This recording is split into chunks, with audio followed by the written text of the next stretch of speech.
salam sepak bola.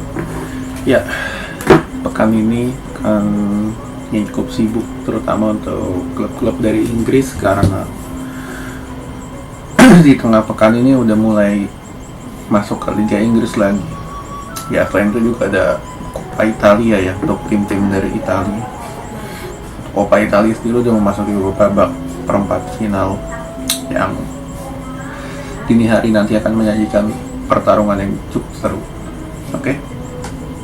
Yang pertama kita ke EPL dulu. Ada Southampton ketemu Arsenal.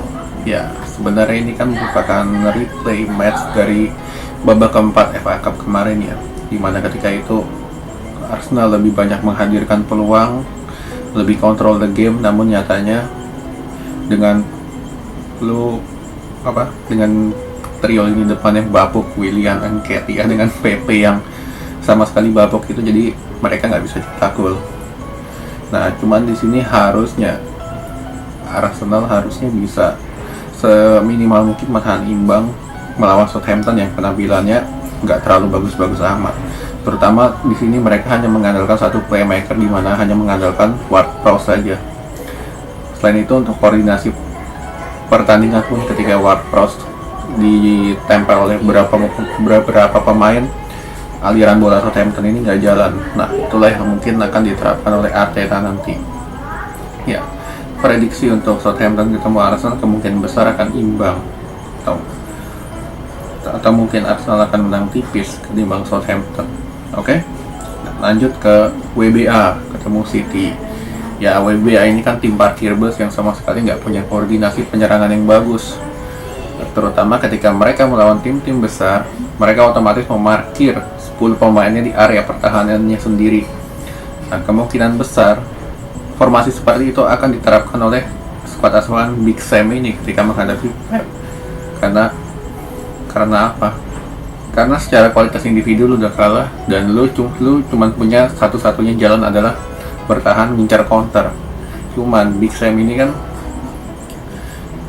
setengah gila dalam tanda kutip dalam menerapkan taktik, dimana kalau misalkan kalian nonton ketemu Liverpool, dia memarkir begitu banyak pemain sampai 10 pemain di area pertahanan sendiri yang menyebabkan Liverpool gagal mendapatkan 3 poin ketika itu. Kemungkinan besar juga akan diterapkan oleh Big Sam ketika berhadapan dengan City. Namun di sini kan City juga bukan tanpa peluang.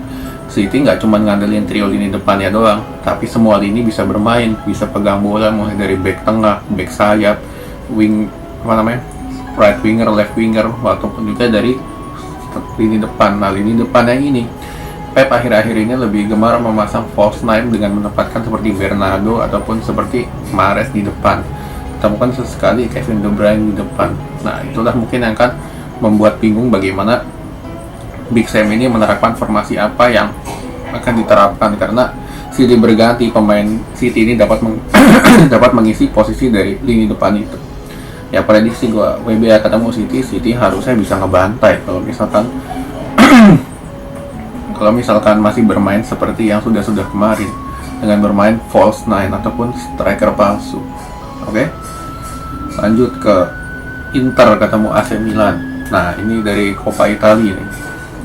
Nah, Inter ini taktiknya Conte textbook banget ketemu Milan ini sekarang kan lagi pincang, nggak ada Benacer kelihatan banget, nggak ada Calhanoglu kelihatan banget, seperti kemarin ketika mereka dibantai oleh Atalanta, di mana lini tengah Milan ini kalah. Cuman di sini Inter main nggak suka dari lini tengah, tapi mengandalkan 2 wingbacknya yang masuk, seperti ya dari Hakimi ataupun dari Ashley yang otomatis kalau misalkan ngadu kuat dari sayap, kemungkinan besar peluang besar ada di Milan. Karena apa? Dari sayap Milan itu kemungkinan besar akan saling beradu antara Theo dengan Hakimi, lalu Calabria dengan Ashley, yang otomatis seharusnya berimbang lah tersaji pertarungan ini. Nah, untuk di lini tengahnya, gue nggak tahu siapa yang akan dipasang dari Inter, apakah Conte akan memasang Gagliardini atau memainkan Eriksen sebagai deep flying playmaker, seperti yang Conte nggak suka itu. Nah, prediksi gue untuk Inter ketemu Milan, kemungkinan besar peluang besar ada di Inter, tipis ketimbang Milan di sini. Karena dari segi penyerangan Inter 2 level di atas Milan yang hanya mengandalkan 2 striker gaeknya itu, seperti Ibra dan juga Mandzukic. Oke.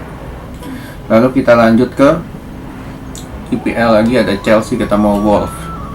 Nah, ini Tuchel udah resmi dan kemungkinan besar aku belum tahu apakah dia udah langsung nanganin tim. Ya otomatis kan dia cuma punya waktu 2 hari untuk menyiapkan tim, atau mungkin asisten pelatihnya yang turun dulu ketika berhadapan dengan Wolves, ya kita belum tahu. Oke, sekarang kita bahas secara keseluruhan dulu antara Chelsea ketemu Wolves.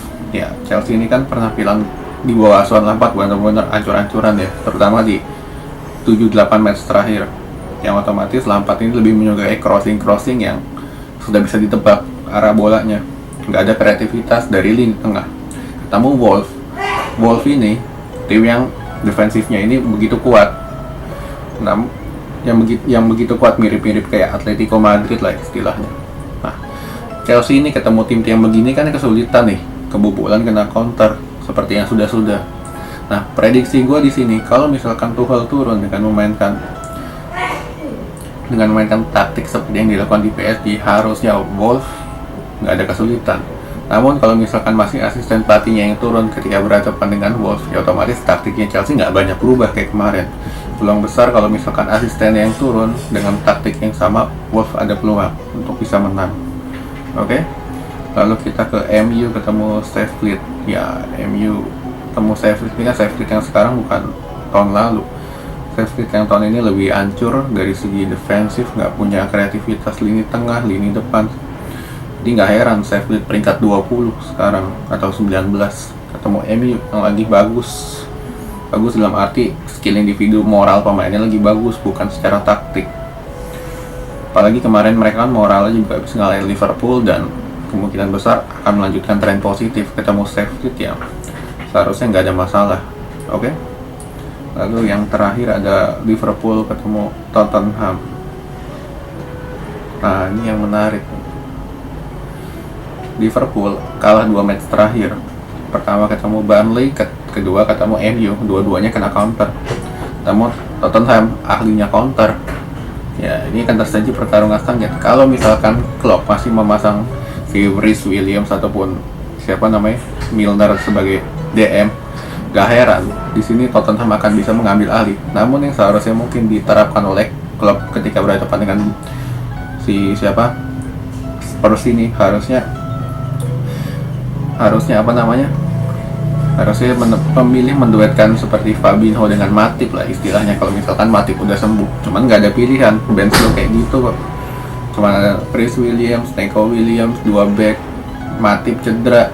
Kalau misalkan udah sembuh mungkin bisa dipasang, kalau misalkan belum sembuh peluang besar ada di Tottenham. Liverpool tahun ini kelemahannya satu, kena counter selesai. Oke, sekian dulu.